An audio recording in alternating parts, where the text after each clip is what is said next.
திங்கக்கிழமை காலையில் கப்பக்கிழங்கு தான் வேக வச்சுருந்தேன். கப்பக்கிழங்கு சாப்பிட்டே ரொம்ப நாள் ஆச்சு. சந்தைக்கு போயிருந்தப்போ பார்த்தோம் ரொம்ப நாள் கழிச்சு. சரி அதனால் வாங்கிட்டு வந்திருந்தோம். அதுதான் செஞ்சுருந்தேன். அதை வேக வச்சு அதுக்கு தொட்டுக்க சட்னி வச்சு சாப்பிட்டா நல்லாயிருக்கும். பிரேக்ஃபாஸ்ட்லாம் சாப்பிட்டு ஹஸ்பண்ட்க்கும் லஞ்ச் பேக் பண்ணி கொடுத்தாச்சு. ஹஸ்பண்டும் ஆஃபீஸ் கிளம்பிட்டாங்க.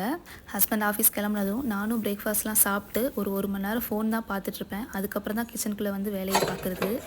எல்லாம் அப்படியே இருந்தது. சரி ஃபஸ்ட்டு ஒரு டீ போட்டு குடிச்சிடலான்னு சொல்லிட்டு டீ தான் வச்சுருந்தேன். ஹஸ்பண்ட்க்கு லஞ்ச் பேக் பண்ணி கொடுத்து விட்டது போக மீதி இருந்த சாப்பாடெலாம் வேறு பாத்திரத்துக்கு மாற்றி வச்சுட்டு சமைச்ச பாத்திரத்தில் சிங்கில் போட்டாச்சு. காய்ச்சின பால் இருந்தது, அதுலேயும் தயிர் ஊற்றி வச்சுட்டு டீயும் ரெடி ஆகிடுச்சு. டீ குடிக்க போயிட்டேன். கேடிவியில் நல்ல படம் போட்டிருந்தாங்க, அதை பார்த்துட்டு தான் டீ குடிச்சிட்ருந்தேன். இந்த டீ குடித்தோடனே ஒரு எனர்ஜி வரும் பாருங்கள். எங்கேருந்து தான் அது வரும்னு தெரியாது. ஆனால் அடுத்து 1 ஹவருக்கு கடகடன் வேலை பார்த்துட்ருப்பேன். நேற்று காய போட்ட துணி காஞ்சிட்டு இருந்தது, அதெல்லாம் எடுத்துகிட்டு இன்றைக்கி வாஷ் பண்ண கிளாத்லாம் போயிட்டு காய போட்டு வந்துட்டேன். காஞ்ச ட்ரெஸ்லாம் மடித்து வச்சுட்டு கிச்சனுக்கு போயிட்டு கிச்சன் வேலையை பார்க்க ஆரம்பித்தாச்சு.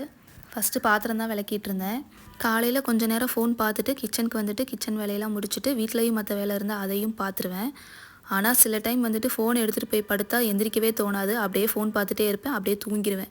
அதுக்கப்புறம் ஈவினிங் தான் வந்து மற்ற வேலையெல்லாம் பார்க்குற மாதிரி இருக்கும். நம்ம காலையிலே வேலையெல்லாம் முடிச்சுட்டு போய் படுத்தோன்னா தூக்கமே வராது, போர் அடிக்கும். ஆனால் வேலையெல்லாம் பார்க்காம சும்மா போய் படுத்தோன்னா உடனே தூக்கம் வந்துடும். அது எப்படின்னு தான் தெரியல. அதனாலே முடிஞ்ச அளவு காலையிலே எல்லா வேலையும் முடிச்சிடணும் தான் பார்ப்பேன். துணி துவைக்கிறது மட்டும் வாரத்தில் 3 நாள் பண்ணுற மாதிரி இருக்கும். ஆனால் மற்ற வேலை எல்லாமே டெய்லி ரெகுலராக பண்ணுற மாதிரி தான் இருக்கும். ஒரு சில டைம் சலிப்பாகவே இருக்கும். என்னடா டெய்லி ஒரே வேலையை பார்த்துட்ருக்கோமே, வீடு கூட்டுறது, சமைக்கிறது, பாத்திரம் விளக்குறதுன்ட்டு. ஆனால் ஒன்றும் பண்ண முடியாது, நம்ம தான் பண்ணியாகணும். பாத்திரம்லாம் விளக்கி வச்சுட்டு கவுண்டர் டாப் தான் க்ளீன் பண்ணிட்டு இருந்தேன். டெய்லியுமே மிக்ஸி, கவுண்டர் டாப், ஸ்டவ்லாம் வந்துட்டு ஒரு வெட் கிளாத் போட்டு தொடச்சி விட்டுருவேன். வாரத்தில் 1 நாள் மட்டும் சோப் போட்டு க்ளீன் பண்ணிடுவேன். மற்ற நாள்லாம் சும்மா வெட் கிளாத் போட்டு க்ளீன் பண்ணிடுவேன். நான் ஸ்டவ்வில் இந்த பால் பொங்க வருது, வேறு ஏதாவது சிந்துறது, இந்த மாதிரிலாம் நிறைய பண்ண மாட்டேன். அதனால் பெருசாக கரையெல்லாம் எதுவும் இருக்காது.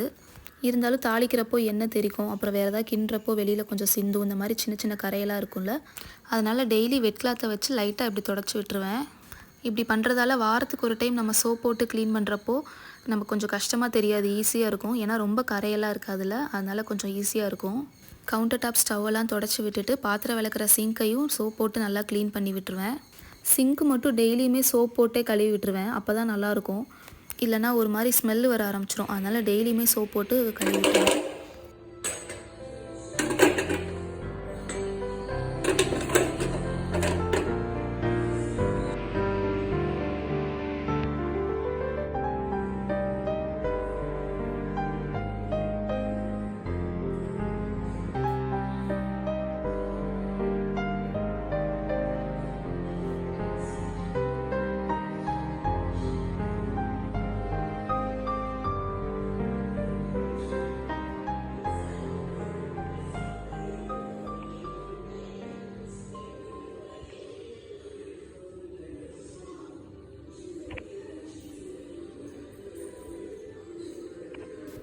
கிச்சன் ஃபுல்லாக க்ளீன் பண்ணதுக்கப்புறம் கிச்சன் பார்க்குறதுக்கு இப்படி தான் இருக்கும். கிச்சனில் எல்லா வேலையும் முடித்ததுக்கப்புறம் ரூமில் போய் தான் க்ளீன் பண்ணணும். ரூமில் பெருசாக க்ளீன் பண்ணுற மாதிரி எதுவும் இருக்காது. பெட்ஷீட் மட்டும் மடித்து வச்சுட்டு பெட் ஸ்ப்ரெட் பில்லோலாம் நீட்டாக அரேஞ்ச் பண்ணிவிட்டால் முடிஞ்சிடும், அவ்வளோதான். வாரத்துக்கு ஒரு டைம் மட்டும் பெட்ஷீட், பெட் ஸ்ப்ரெட்டு, பில்லோ கவர்லாம் மாற்றுற மாதிரி இருக்கும். மற்ற நாள்லாம் சும்மா க்ளீன் மட்டும் பண்ணி விட்டுருவேன். கிச்சன் ரூம்லாம் க்ளீன் பண்ணியாச்சு. ஃபைனலாக அடுத்து வீடு மட்டும் கூட்டி விடணும். வீடு மட்டும் கூட்டி விட்டால் அவ்வளோதான். அப்புறம் பெருசாக வேலை எதுவும் இருக்காது. அப்புறம் ஃபுல்லாக கொஞ்சம் ஃப்ரீயாக இருக்க மாதிரி தான் இருக்கும். டெய்லி என்னோடய ரொட்டீன் இப்படி தான் இருக்கும். ஆனால் சண்டே மட்டும் இப்படி இருக்காது.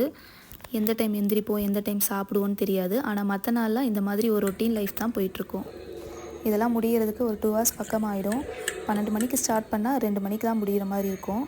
அப்புறம் நானும் ஃப்ரெஷ் ஆகிட்டு என்னோடய லஞ்சு தான் சாப்பிட போகிறேன். இன்றைக்கி லஞ்சுக்கு சாதம் வடிச்சிட்டு அப்புறம் முருங்கைக்காய் பொரியலும் ரசம் தான் செஞ்சுருந்தேன். முருங்கைக்காய் பொரியல் வந்து கொஞ்சம் தண்ணியாக இருக்க மாதிரி தான் வச்சுருந்தேன். அது சாதத்தில் போட்டு சாப்பிட்றதுக்கு நல்லாயிருக்கும், எனக்கு பிடிக்கும். அதனால தான் அந்த மாதிரி செஞ்சுருந்தேன். லஞ்செலாம் சாப்பிட்டு முடிச்சுட்டு கொஞ்சம் நேரம் டிவி பார்த்துட்டு அதுக்கப்புறம் மொபைலில் கதை தான் கேட்டுட்ருப்பேன். யூடியூப்பில் நிறைய நாவல், ஹிஸ்டாரிக்கல் ஸ்டோரிஸ் இந்த மாதிரி இருக்கும், அதுதான் கேட்டுட்ருப்பேன். ஸ்டோரி கேட்டால் டைம் போகிறதே தெரியாது.